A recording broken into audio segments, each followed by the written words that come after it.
Maşgalan tebiğati mecaz isleyedi. Erkek adamın tebiğati hakikat isleyedi. Mesela ayal adamın tebiğati mecaz isleyişi ayda aymalı sözü hakikat bilen aytman mecaz bilen aytmanı enlige diye ayalın tebiğati. Mesela eğer bilen yorgonu giyirmeyi istese şunu aydı bilen o. Men sen bilen yorgonu giyiresim gelya diye bilen o. Şunu derek başka söz koşya. Çay içmez mi? Gurrunlaşmaz mi? Ve şunu mendeş. Erkek adamın tebiğatı hakikat kabul ediyor diye. Şol çay deydi. Böyle bana çay da bile diye. O çay islerini oğul. Onun isleri başka da. Öyle çay deydi. Ama çay diye de. Mesela aydanı erkek adamı öyle diye. Gel. Bir maşin 5 kilolik kamat gibi falan şeyler. Ona usta gelmeyin falan yerde devre gidiyor. Ustanı yatırıyor. Beceriye dakya hemen araya diye. Hemen becerdim diye olayım. Ayağlay diye. Makir maşin gerek geldi. Erminken yettiği sokuyor. Takometre kızıla var ya. Gerek ya o zaman giden çıktı. Becerdim mi ne? Diye. Bana gerek geldi. Şey dedi. Mecaz şol. On isleri ne diye ayağının. Gelenek eli bile yiyip duranını görüp ne onu kirmaşin dövüldü diyenin kirmaşini koyup ayağının damını imelli. Ayağın şunu isleye diye. Bak elin ağırdaydın mı? Şun bilen yuvaydın mı? Karam kirmaşin şu adı dövülemen mi senem deyip şun yanına şey demek isti karıştı diye. Erkek adamın tebiğatı hakikat kabul eden son kirmaşin dövüldü deydi de ol. Men elim bilen yağdadım demedi de. Elim bilen yup yağdadım deyse erkek ona göre aytacak gurrumu. Öyle ol elim yağdadı demenden sonra ol şonu kirmaşine gidiyor der şol. Hakikat al ya erkek adam ne maysan? Ayağın adam mecaz aydiya diye. Şu aydaymalı söz ayda nokta. Şu formu. Mesela haçın tayin molyanız diye. 5 muttan tayin molyası diye. Inte kilyon kadar yönlenmendir. Eşiğim geyilmendir. Bir yerin gidecek molyanla. Ama bunun derim ne şey muttan tayin molyanı? 5 muttan tayin molyanı diye. Onu ben maşini atlayacak. Tavay tayin molyanı diye. 5 muttan ayal tayin molyanı bilmeye. Doğru mu? Erkek adam hakikat kabul ediyor. Bolu ben 5 mut. 5 mut oluyor çıkan nokta. Bip.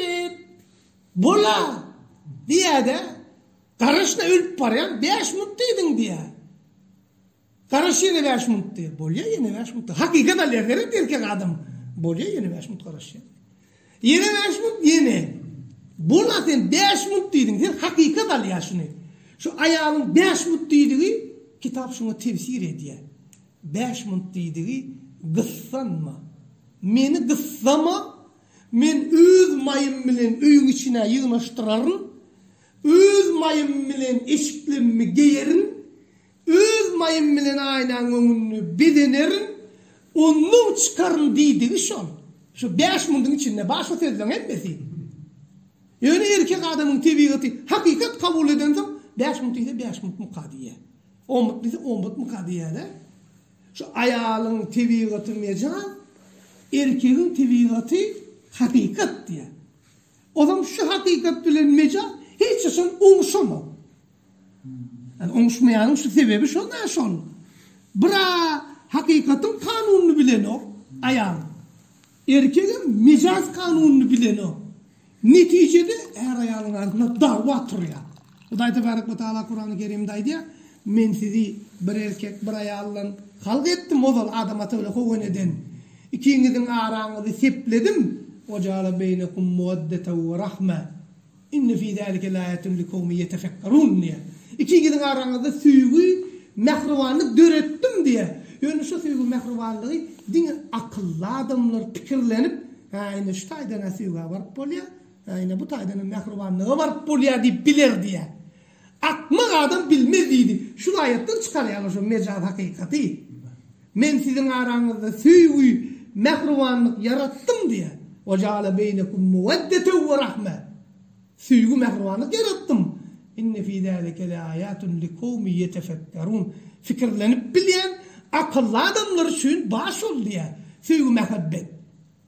Her wagt bir dawa turanna şu mecazlygyny meňem hakykat kabul edýänini bilip şu tarapdan geldim şu dawa ýatýar. Mesela ertirerden zubnay pastan kapağını açıyor. Şotkasını çalıyor da şeyle koyuyor. Kapağının kaptanına koyuyor. Şunu yala gidip erkek adam. Şakur şukur şakur şukur şakur şukur yuğun ya. Gelin jangele jangele dip koyuyor. Ha bıraksa ne eyle unutmayadır bari anlayıp şey doğruya ayal giriyor onun da şunu alak dur. Kapak açıldı. Ayalaydı ya. Yine de zubnoy pastan kapağına açık koydun mu detirin. Toğana verin. Yine de dediği значит ömür edip gören ne var ya mı? Yine de zubnoy pastan ağzına açık koydun mu? Men sen iyizini yığınap bidar oldum diye. Şu söz ağzından çık diye olayım. Şu sözün cevabını erneme diye. Kaçın men ağzına açık koydum şon diye. Yine diyen sözü ne diyordu? Sen men iyizimi yığınayamın diye. Men hemme adı paryat gedip kaycan. Sesim kaldırma beydip diye. Komşular eşittirecek bolem. Onsuzdan komşular şiki komşuna dip gurrunma obodu. Hakşan şular komşular deyip ayıttı. Anan çağalarını da bildirecek bolem. Ecemile kakı murşya deyip mamalarını da aytıyor. Men koklamok diye. Men koklamok, men kıyırlamok diye. Şu addan ne diye men şu yaştan sana akıl vereyim mi diye de. Sen mama vay gelsene diye de. Ene ştayda mecaz hakikada düşünüksüzlük başladı. Başam demedin? Gördün mü? Ene şunu görüyü de sarıyor. Zuna pastan ağda çıktı. Ayal geliyor. Yankı tema. Ene şunu yetefekkerun. Akıl bilen baralı şunu. Hakiki akıllı adamlar şunu neyle karamalı? Yetefekkerun bilen bar yapsa. Yine de zuna pastan ağzına çık koydun mu? Men senin izin yığınlamakta bidar oldum diye de. Erkek adam ne mi diyeyim ben? Dağ ne sevgilim? Gidip Mehmet'in iyiden yığınacak mı? Atabay'ın iyiden yığınacak mı? Dağ men iyiden yığınarsın da men ayalım bolsam. O sana men sana yengil olsun deyip açık koyup kayttım. Stop sen gön şeyle koya. Ha şeyle mi diye? Mesele yapılıyor diye. İnne şu yankısı çözgü de şu diye.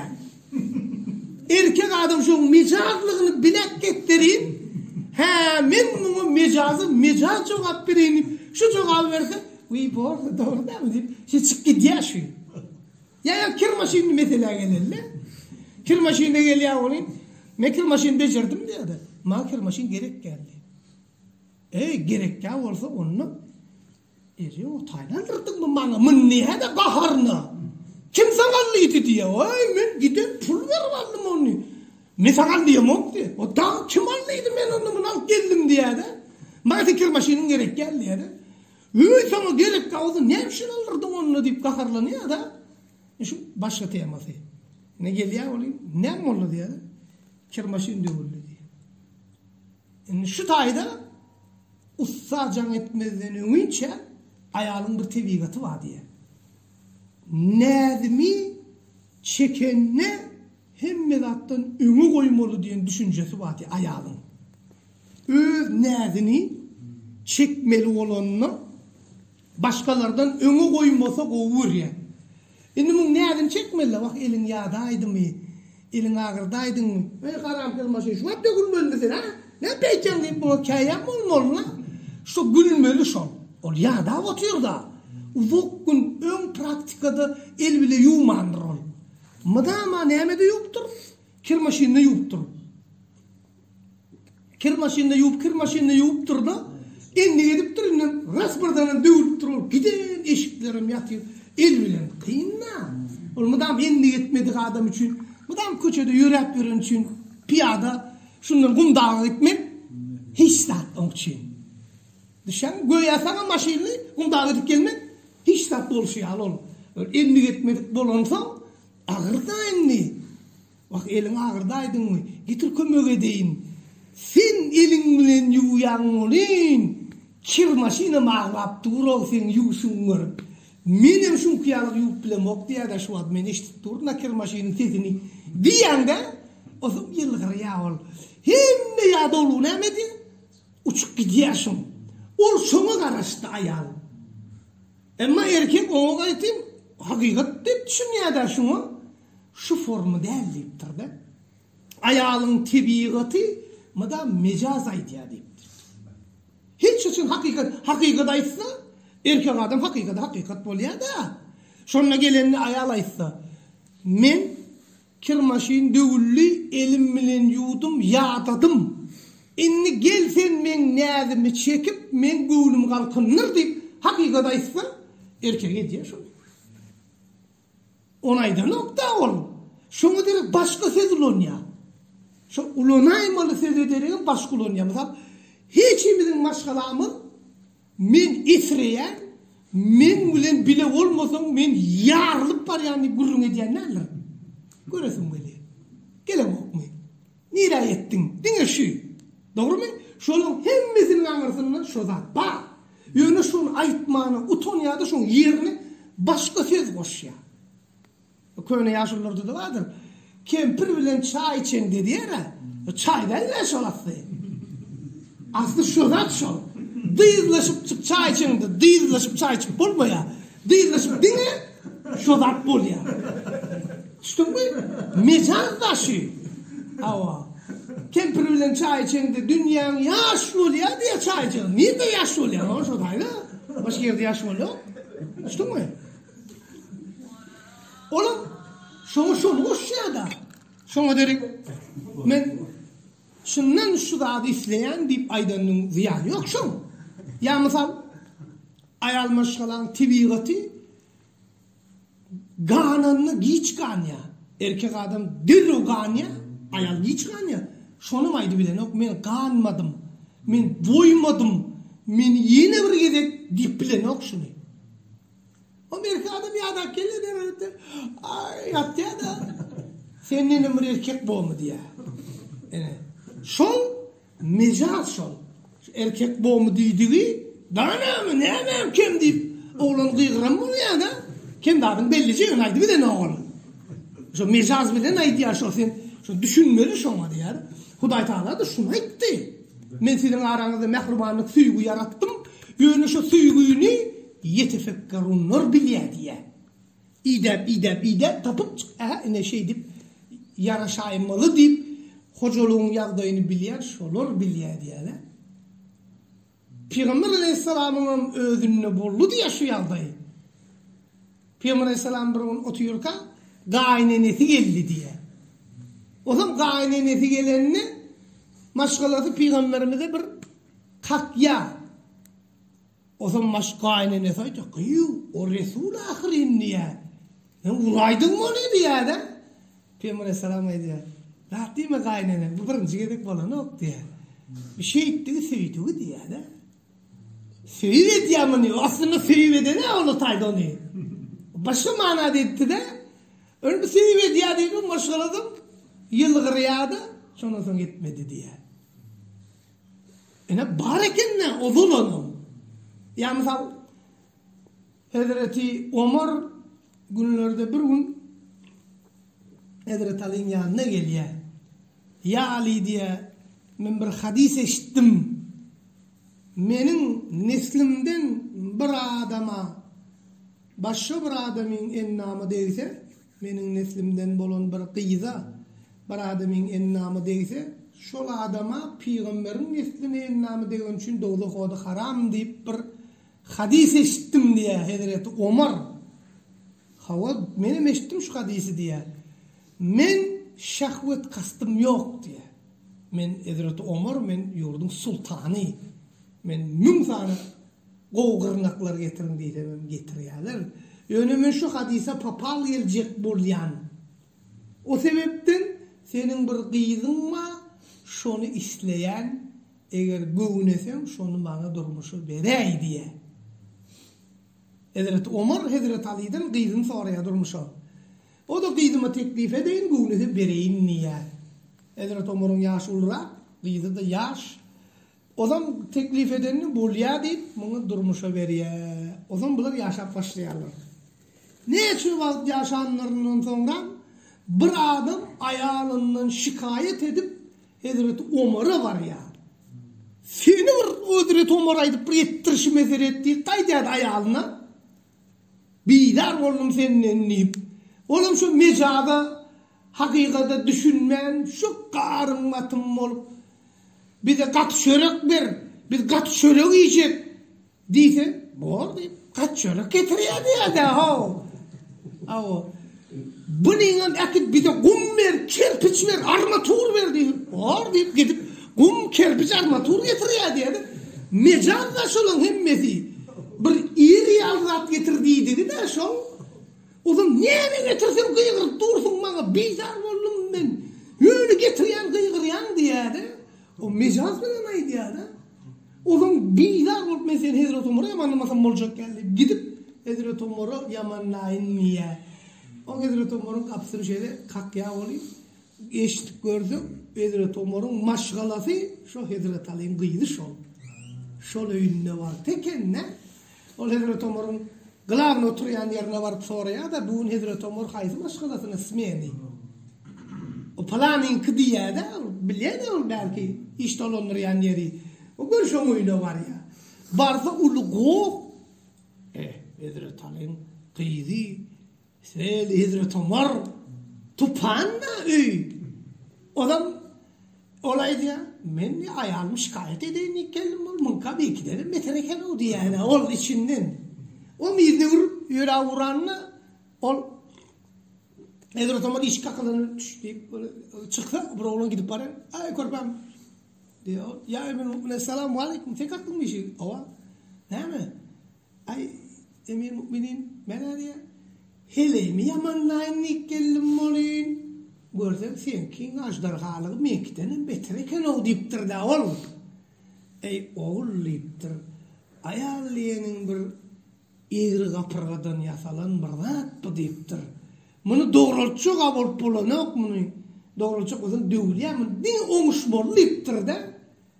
Ozan mena diptir şu formuş yan diptir. 5 tane kızadi ayal eden için bir neçe zadı afu ediyen, barışlayan diptir da. Birincisi meni şehvetten kanırıya diptir. İkincisi çağılanma ferediye diptir. Üçüncüsü içeriğimi temirleye diptir. Dördüncüsü nakarım pişiriye diptir. Şu öğümü temirleyen içine kirim yarım yeriye. Beşincisi çöreğimi pişiriye diptir. Çörek pişirmenin öz başında iş tanattır da. Şu 5 tane işi ediye diptir. Yani vüdip eden de şunu diptir. Hakikattanım şeriatta ayal maşala işlemeler. Ayal maşala madam ispalını da saçındara paçan erimmeler gelip karışıp yapmalı. Şeriatın kanununu. Bir adam öylönecek bolsa 10 manada ayal düşen olsa kalını 10 manada yemek içmek gerek bolsa bir yıla 10 manada da hizmetkar tutmalı ayağının hizmetini ediyen 30 manada olmasa da öğlenmeliler şu. 10 manada kalın, 10 manada produktu, 10 manada da hizmetkar.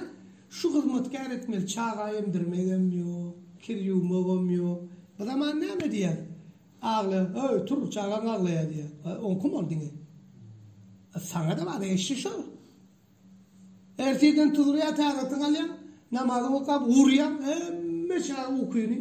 Çağılan yekeden mekte uğru diye da iyidir biçirip. O giden son sen tuzuraya.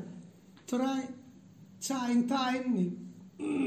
Karavır demledin, o diyen ol. Turayan ben sen. Şöyle o kakattın mı deyip.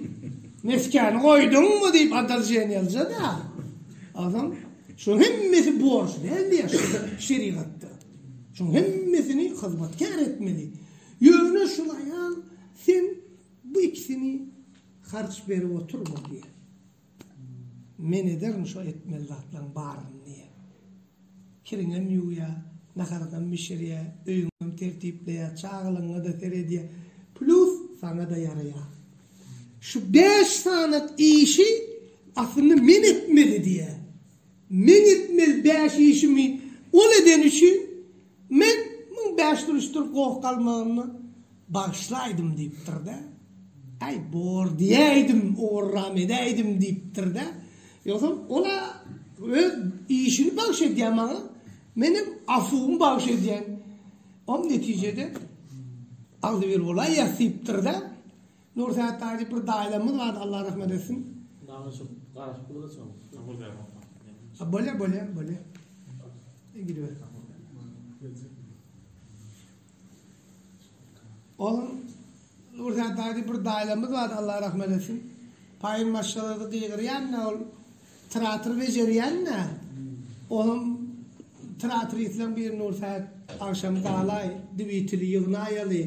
Erti başlyk işi çykdydy diýse pakyr ýüregi ýuka bor diýip galýan ýok dedi. Dibi gitil bejerýän teatryň zadyň. O pakyr bejerip berýär eken uzak ýyjony gelen o ertede o akşam ara barýan haçanlardan gidip ýörsiň, ýygyp ýörsiň, öýüňe gelen o zat diýdi oturýan pakyr şeýle. Ýygyryp men sana näme diýip düşündirjem bilemok. Bir aýtda senem diýdi. Çay elli.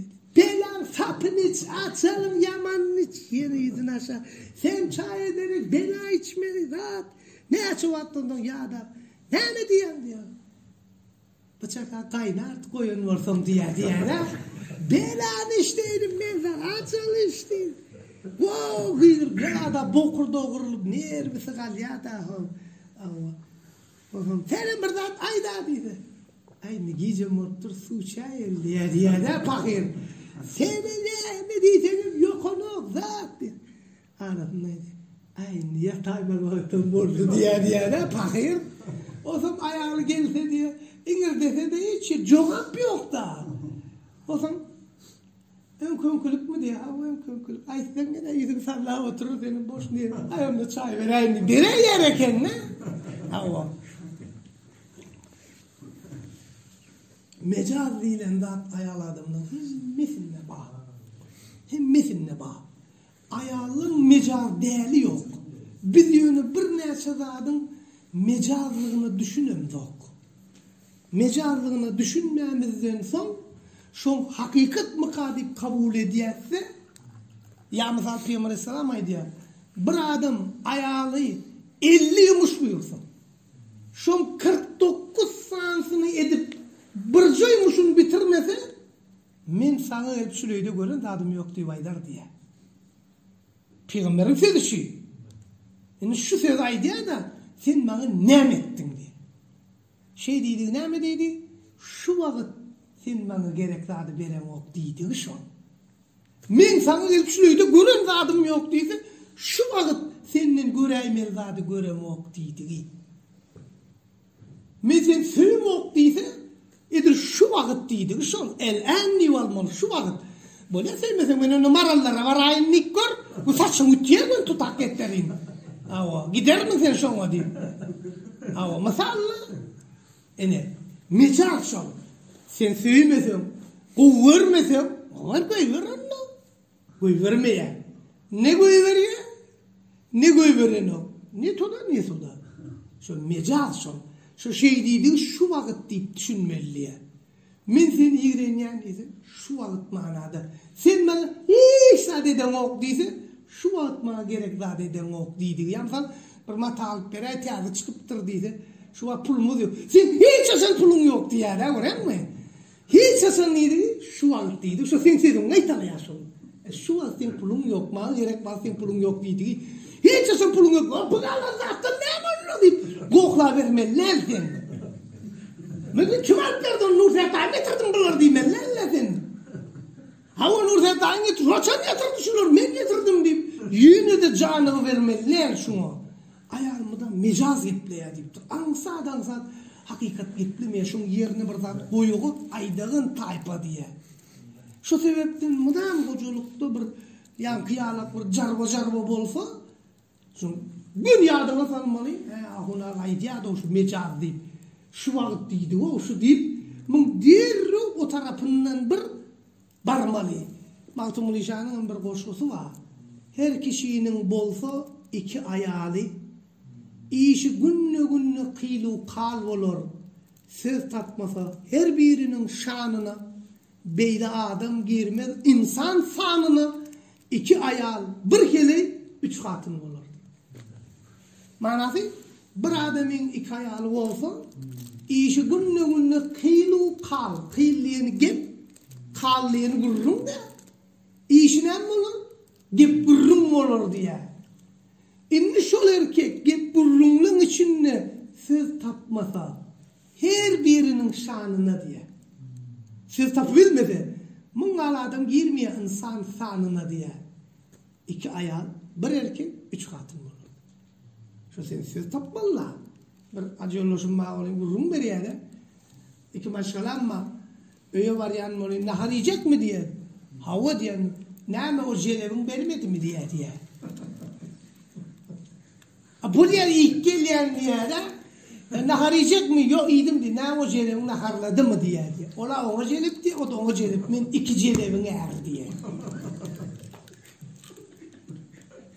O da şey diye, ikisinin arasında. Men iki ayağım var ya. Bir ayağlıça da yok da ben şu balık diye. İşim bitmen nurda diye ne? Olur mu? Öyle olur. Yani şu söz tapan o, her birinin şanına.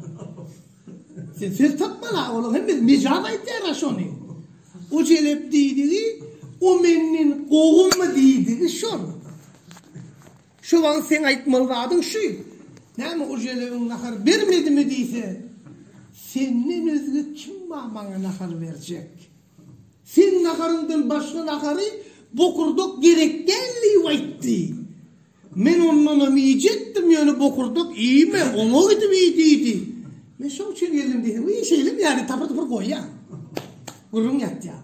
Ertesi şu kasaya tanı sadece burada italadan mı salam? İş bitti ya gördün mü? Yani mecaz diyecek bol yanına. Olamaydı demiş da. O şeylerin nakar verdim. Celep değil ol. Pek ayağın. Pek ol. Celep pentey falan diyen ne ol? Sen ne alın pentey beğendim celep. Ne dedim sen gör. Yine tupar. Mını kakarlı deyip çık gidiyen ne? Umu var yani ne? Kakarlı da olayım. Ne mi? O celebe gelen kakarın bizden çıkaracak böyle. Çat diye.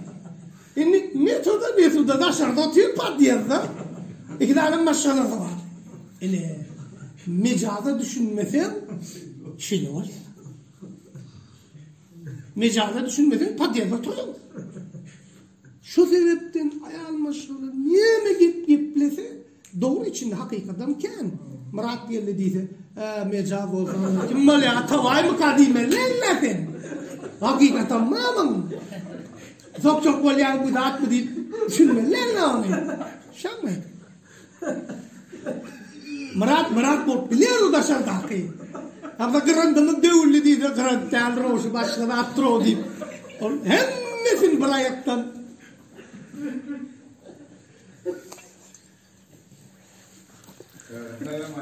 Hava saylamalı.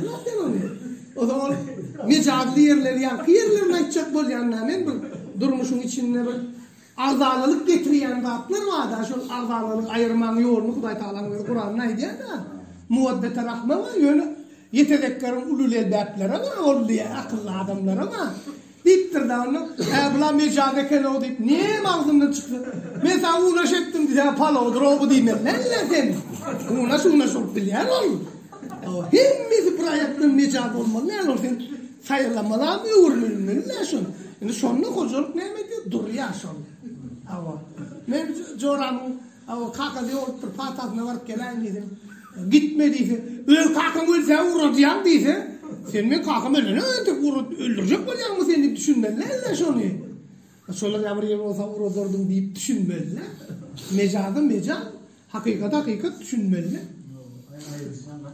yani şu ayrılışlarının sebebi şu yankı ya değildir ya da sen hiç de idem yok neme vaati kıyır ya da hatta ayarlarda şeyle bir karakter var diye mecadın üstünü kavancılığı koşup koyup pula vayan yerlere var diye senin bir kere ayağında koyun iyisi geliyor mu diye o sesine mecad Üstüne kavançılığım boş ya diye de. Giyeceğden alıp geldin gelişine de gön yuğunun mu? Kusulalın için gel diye de. Sen şutaydı düşünmeli. O şun özünü bir süjüsü ayttıracak bol ya şun. Özünü bir süjüsü ayttıracak bol ya. Bir vakitler bir tağır morlum geliptir mektebe. O zaman okuvchilar bilen tanışya diye. Atayev Mehmet men. Hatır. Turdiyev Çari men. Tanışya da şeydim. Onun okap barışını Abdullah Fatih deyip durun. Men adım ne mi? Fatih. Anamda Fatih'ını okap ver deyip durun. Elhamdülillah Rabbil Alemin'i tapırtı bir okap durdu. Berekallah. Muradı ve Kevser. Men deyip dur da kıyıcalar. Adım ne mi? Kevser adım. Hani inatayın kel Kevser okap verdi. İnatayın kel Kevser deyip durdu. Ama izinde bir oturmuş. Yığılan ya diye şeydik. Gidin yani. Tur sen. Ben tur deyip dur. Ne oğlum deyip dur. Ne mi? Adım ne mi deyip dur. Adım Yasin öyle kalkında suhane kelime ihtiyar diye. Adım Yasin öyle ecem kalkında suhane kelime ihtiyar diye. Suhane kelime geldik mi diye. Adı okudu otuyor diye. Adım ne olur şunu uğra papal getir. Yaplap durdu. Tebarek bu seni yaşıyor. Yasin üçerler hayır olur. O zaman bir adım Yasin bana suhane kelime diye. Şu formu ayağın bir neçe zatlar ayttırmanı isteye, özünü. Sen ne mi? Gelişine günü, beyler geç gittinler. Ne mi? Usulan mı öyeceksin ha? Beçilet gelir mi öyeceksin deydi. Şu tayda sen, men zulaydan, men morla, men namazdı deyip koklaman lella. Ol isteyen, onun isteyen oğul. Hem özün mecazaydı, üstesini kavançılığın boş ya. Şu valçoğu verme cevap şu diye de. Men sen yanına der olan halımda gelmeyin neydim. Yunup geleyin neydim. Diyen onu yani nere oraya da. Yine. Hem işi şeyde. Bul zavas koy Huday Teala yasanını şey deyip yasaktır. Hazreti Adam ata cennette yaradıp cennetin içinde gezenden son bir muktardan son içi kısya. Hemmekin par da kuşlarım, keyiklerim. Bu da özünü birden islep akşam yatanına düş oraya düşünne bir uğudun gelin geliye.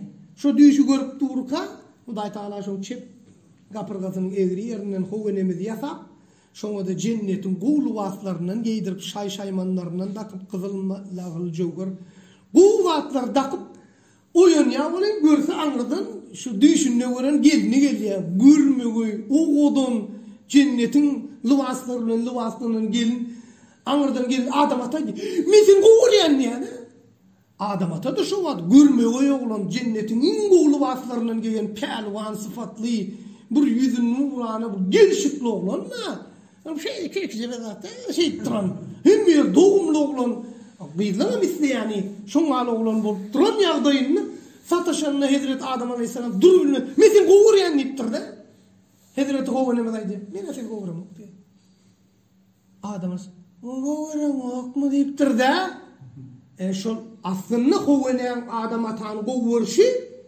Adam atan Havva'nın goğurşundan beterdi diye şu wagt Hudaý Teala başa urmaşgaly ýasasa Havva'nın gawan ýaty diýeni başga hiç kim ýok bolansa başka da gitçe giriyor. Gelse şu an mı? Şu uyup yok. Yekece kapına. Oğlum milletin kovurum yok. Adam Aleyhisselam önünü diye şunu. Kovurum yok. Mecagaydı ya da işte. Kovurum yok deydi. Anır tarafın hücum coşurup özüne karşı getirecek bulup diye. Bunlar deydiler de niyaz var da. O bar adın nerede? Bilemem. Bilmem ben sen adını. Şu adını yadla adını şu yaptırdı seyrediyor onu.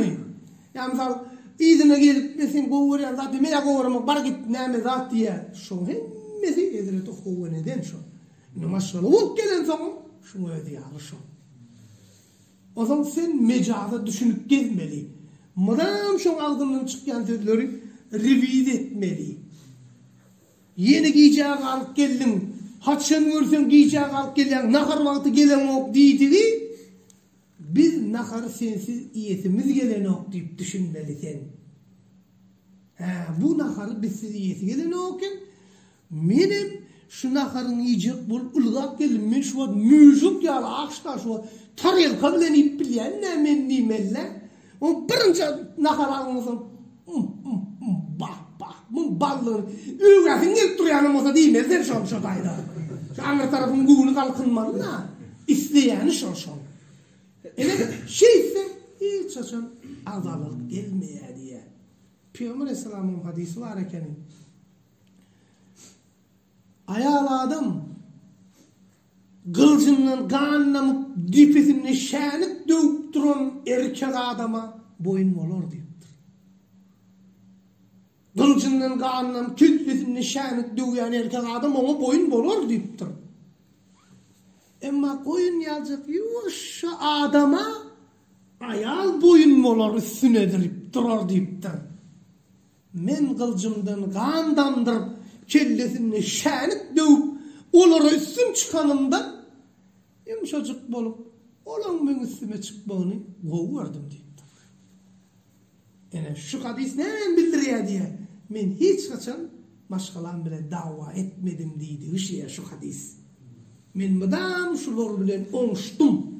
Mıdam şulan aydiyan geplerinin mecaz değerlerini bildim. Hatta Hazreti Ayşe bir gün şey deydi diye. Ya Resulallah sen bir gayo irmin semiz duyan olsa deyiptir. İki tane polio var. Bir polio ön otlanıptır. Bir polio da henüz otlanmadık diye. Şonunu duyan hayt polio da bakardın diye. Peygamber Aleyhisselam otlanmadık polio da bakardım diye de. Hazreti Ayşe yılgırıya olayım. Peygamber Aleyhisselam yılgırıyasam sahabeler ne oldu diyenini. Ol düğüden maksat bunu kastetti diye. Otlanmadık deyip öyle kıyız haline geldi. Otlanan deyip eylekiler hem gelin haline geldi diye. Şu sen duyan haydi millette otlanla kovulyan sen yağdayın deydi o diye. Elbette otlanmadık da kovulya deydim ben. Hazreti Ayşe'nin yanında olan bir şey ettim diye.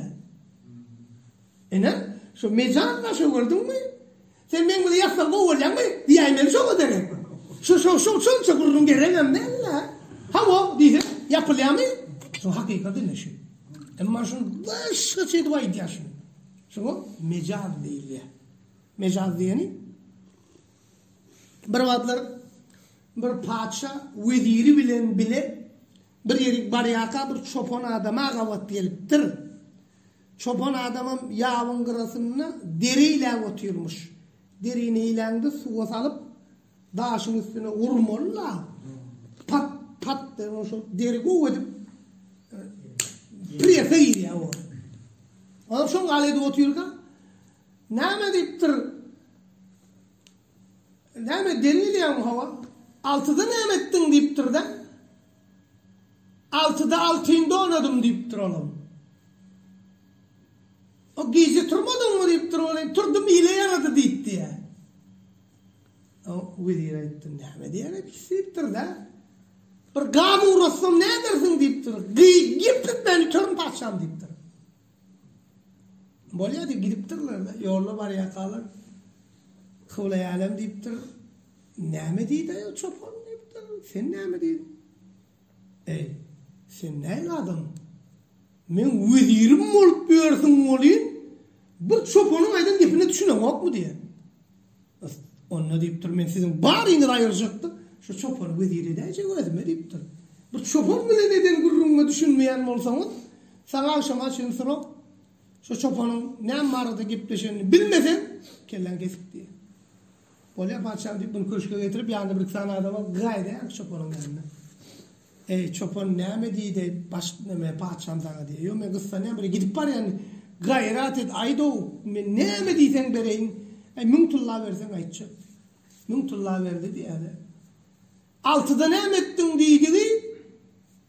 Yağın 3 ay bilen tomuzun 3 ayında näme ettin deydi. Şu diye. Altıda diyen 6 ayda näme ettin. 6 ayda eyleki 6 aya yeter yani produkta yığınadım. 6'da näme ettin deydi. 6'ında oynadım deyiptir de. 6'da diyen 6 ayda. Ne ettin dedi? Galın 6'yını ne ettim? Donadım, yaptım, sonra yetere produkta yığnadım.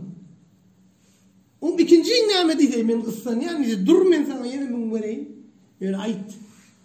Onu giyce turmadın mı dedi? Çağalan yok mu dedi diye. Giyce turup bir çağa yapamadın mı? Dedi. O ile yaradı deyiptir de. İle yaradı deyip hemmesi kıyız oldu deyiptir. Giyce turdum yani ile yaradı deyiptir de. Hemmesi kıyız oldu. Çıkıp gittim mekim. O zaman bu işlerimi özüm etmeli oldum. O üçüncü neyme deyiptir bir gazı uğraşsam ütermün diyen neyme deyip Vedir canını özüm bileyden ne deyiptir. O neyme bilip sen hava deyiptir. Şu gazı uğraşsam ne dersin de gip bitmen üterdi 2000'ün alırım mıydım ne diye. Gazı uğraşsam ne dersin deyip gip bitmen üterdi deyiptir de vedir de var. Şu gazı uğraşsam ne dersin deyip 2000'ün sıkıyan men neydi gönüyor. Bu arada deyiptir de mecazını şulan hepmesi. İştik mi? O zaman ayal adamın bir tarafı şunu katya. O zaman hem işe ayal maşallah TV katında kavancanlığı dayı. Biter dayı. Bir ayal maşallah adı çıkıp telefonunu canda gele. Kimbe? Toğuna sene. Kimbe? Diye de. O bir plan yer ecemin kıyıdı bir plan dedi. Bir şeyle ya vardı. Gön toğuna sene der. Onun bela düşüyor. Mecaz aynı şey. Kim bilir? Sana ne mi diyeyim? Lellen üstaydı. O gavancının esasını toğunu kaldır ya. Sen şuradaydı şu mecazlığını düşünmeli de şu bir yumuşacık tarafından ayırıp şu kakarını köşüştürelmeli. Hatta bir ayağın maşgala bir iş etse diye. Yetişen yok. Mesela pomidor attım. Tamad edecek olup hayda oturuyor da günüm yaş geliyor. Nakaram edilmedip çağalara mal vakit geliptir. Eğerim işten yettir. Nakaram edilmeyendir. Pomidoru yanı bir kağıdan atırılıptır. Naşağın yakıp tamad etmeli olup durunla ağırmaya keyvan ne ediyen o diye de. Oyna oturuyorsun diye. Pomidor oynayan diye. İşte tamad ediyen diye mi de? Şunu derim yağda o da ol. Yağda o halınlaki halı düşünmeli sen diye. Eniştayda oyna oturuyorsun. Oyna onu. Mekin oynan elde yaymelerle şu tayda onu yine kakar koşuyorsun da sen. Şu vakit men oyna oturuyorum neyse. Benim kömök edeyim. Bil oynallıyım diye. Ya da men sana soğuk getirdim deyip şu vakit bir nakar getirip versen diye o akşam nakar tayin nerede? Men sana soğuk getirdim deyip nakar getirsen ya şunu men sana nakar getirip vereyim diysen ya çağılır men yuğundurar maşinime yüklemem giderimde nakara alıp gelir ona çeni senem ediyor deyse 30% işin neydi? Yani arkayınla şaşı. Onun gelen son şu nakarı öz nakarı yazacak edip kulüpleri yansana. Öyle bir şeyden yazacak edip. İsteyen de adam şu diye şu. Ayal maşallah. Gün belaysa erken adam ediyor şunu diye. Ben şunu tamad edecek. Özümüm yetişecek gel. Akşamım çağaları gelecek. Menem saat 6'da gün yaşamına kadana koyacak. Şu vaktan seni işten ya da gelecek. Bizim sana verilen nakarımız yok bulacak. Çağalarım kapıyı unurmalı. Tak işte sen beşli işten boş işin o. Grafik düşse şey ayağım. Anırdan kaydiyen nakaralayan. Gelen çağalar avtomat yapıyordun. Yuğuyan artyan zaten edeceksin. Gelen o şey dedi. Bok olanı. Ayağında şu yok. Mecazaydı öğrenin ne zavası koy. O zaman bundan mecazaydı. Erkek adam hakikat mukadip düşünüyor da. Oyna oturuyor niye de. Oyna öğreniyorsun da geri. Hani nakar ediyor. Nakar yok diye de. Men ne yapayım elde? Daşın kaksınayım elde. Ben anseriyorum da daşın. Ne şeydim? Turya tupan. Ha isimden bari yan olayım. Açan gördüm. Koğuk kalma. Niye mi oluyor arayısı dedi ya. Ay açan geldim nakar yok diyor. Fokayım bir düğünüydü ya palav diyor. Ayal bu taydın. Dur köşüş. Şimdi ben bile oturayım da bu mecadaydı ya. Bulam hakikataydı ya. Ama düşünür yani da yoş bile şu mecadaydı ya. Şunu al şu diyeyim. Düşündüm. Gün aydayım lan ben düşünmeyen diye de. Günü yok. Günü ayır diye. Günü gerekmiyor kitap diyen. Ayal koy kitap. Konu koy mu? Mesele yok. Gün aydayan bak. Bu gün aydan o. Bu işe aydayan. Gün aydayan gerek olsa sonra mı oluyor? Ana gün aydayan ödün ya Allah. Gün aydayan oldu. Çünkü yaşa vermek. Yani. Talayağının yanına yıktırdı biri. Tazir. Mela öydakini kop başkalayacak deyip durdu. Olur bana. Öydakini başkalayacak deyip durdu. Ana be erkek alacak böyle bu deyip durdu. Ay tazir koysana erkek alıp bulundu. Hele yazık o tapal ne mi deyip durdu. Bar bir materyal alın deyip durdu. Kovun göre üt görsene bir tapalsana deyip durdu düşüncer ya. Tazir ben düşündüm deyip. Düşünce başağım bile buluver deyip. Ya şurada. Sen şu mecalını bilmeli senin. O hakikat aysın deyip dur zaman ne? Hakikaten dinleyenin yok onu. Bir muhtarda hatta bağ olan bir hatta yok şu. Ertiriden turuya, misal çağalar yuğunur ya, ardınır ya, giyinir ya, mekte vuru diye, seni çay nakar ver, seni vuru diye, sizi vuru diye, özü bırakın iyi bir galan işleri, iyiler beyler ediyorsa mektepçiler gel ya ne? Abu abi önküyalık ama ne? On bir olma bu, bağır geliyor. O yeni de harbılar, onu patavat etmeli. Bir gidip kartoş kartmaka geliyor olur. Arasında senin benim kısır parayan bir iki deyinleyip işte tayinlemay deyip. Şuna olmalılar şu yağdayların sen anırdan gözünü alıp gelmeli şu 7'den 8'e çağalar uğrattı. 9'un yarını ödeyip içendir. Onun yığını andır. Saat 10 mollu. Kartoşkan artık durkadı çağalar gelenler. Bu vakit bunun nakar tayinlen. Öyde koğurduğum ma, peynirim ma, adadım ma, bollu deyip gelip kevan çay var mı? Şu peynirli koğurda kalsana bırak deyip ben yürüyecek diysen işin ver. O zaman olay diye sana ne kadar şey diye ben kıssanyan plana geldiydim. O da geldi plan yerde dur. Ben onu bırak deyip gitmese bolacak geldi yani. Yine sağla şıkkıllı yaşıyor. Muvaddete ve rahmine ştayda. Kur'an'ın aydan ben sizin aranızda mehabbet sevgi yasadım diyeni aslında şıkba. Yani şunu aklın bilinci oturup düşünüp ulansam hiç açın dava etmem ömrü aklım için bitip böyle. Peygamber Aleyhisselam 11 maşallah vardı. Hiç türlü sevişmedi diye. Hiç türlü. Ben bir maşallah bile olmuş yok değil mi diye. Значит sünneti eğerin yok diye. Peygamberin sünneti seninle yok diye. Peygamber bize maşgala bilen onuşman yolunu görkezip gitti. Her şey deyip onuşaymalıdır. Her şey deyip yaşaşaymalıdır. Deyip görkezdi. Ya geçen ulran adamlarımız, yaşayan atalarımız, zatlarımız kıyın devrimimizde şolar bilen yaşayıp ısınışıp görkezdiler. Elbette şu zamanla da ulamalar size yaşak görkeziyelerinden maşgala bile şey deyip yaşaymalıdır. Şu zamanın tehnikalarının bolluğu bilen, şu zamanın tehnikalarının, şu yağdayları bilenin hocalıklarda bol, ağdalık bolayan varyantlar da yapsananımız bu münden bir 5 tanesi sanalan. Çen ne bu anırsı durmuş da her hili yağday girip dur. Bir vadlar Nur Saat daim pakayın ot getiriptir. Ot getiriptir, tedeşkeli traktör değil. Getiriptir, görse çağaları üyü süpürüp, hovluyunu sıyırıp, hemen sekin önüne bir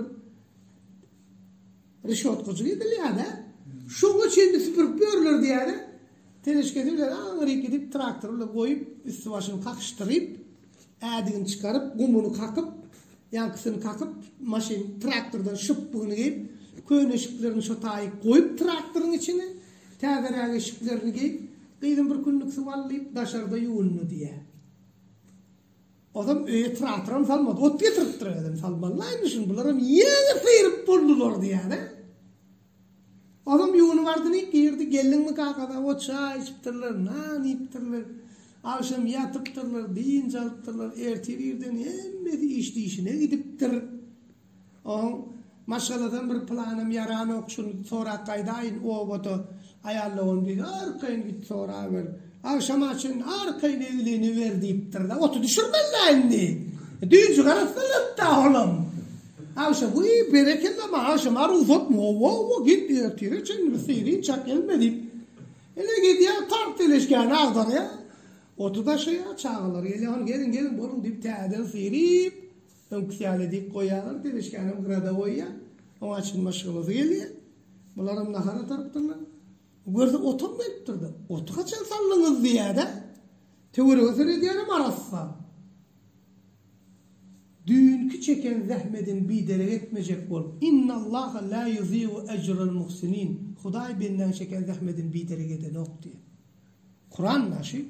Şu ayeti eğerip men şu zahmetin bir dere et. Ben şu açık dinni.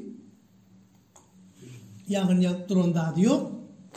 Otu bir erti daşanda da bolmandır onu. Bular şu gu yadap arasıladılar. Benim edir tireşken puf etsin. Bağıra da ne? Gitti. Turya da 41-45.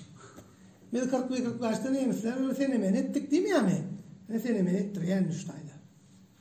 Onun için bundan oğlanlar hocalık bilen yaşaşanızda anır tarafın mecazlığını unutma. Ayal maşalı mecazaydığındır. Ayal maşalı mıdam narahat bolsa şu zaman deyip almalıdır. Men sana verip şurayı görün de adım yok deyse şu vakit senin göreyim zadı göremok deydi şol. Men senin bidar boldum deydi şu vakit bidar. Men seni İslam ok, söyüp ok deydi şu vakit deyip almalı şol. Şu goqtırılmaz tayt da şu gepi. O mutmundan anırda da şu goq ne mi? Yok deydi. Şu vakit tapırlı mı seni özüm? Avtomat kellek daylamaz. Bu mecazaydı ya şu vakit. Bu mecaz olmalı. Bollu deyip şunu özüm uğruna görerek bolup Malayımın nese ne şu yaşansın maşalan tanıyan da haydi knopkan basanda üçyenni haydi knopkan basanda gülyenni bilyen de şu da şeylerin tır kesen gülyen oluyor. Yine hocalığı şey saklamalı. Huday Teala hemme tevfik hidayet versin. Bariniz maşalahınızda ağzı verilip ağzı alalık bolmani birek bile düşünüşüp hayal maşalahın mecazlığını erkek adamın hakikat aydiyanlığını ve Peygamber Aleyhisselam'ın sünneti bilen yaşayıp Huday Teala'nın وجعل بينكم مودة ورحمة دي آية عشان غير ما خدا نسي ويلتي السلام عليكم ورحمة الله وبركاته وآخر دعوانا الحمد لله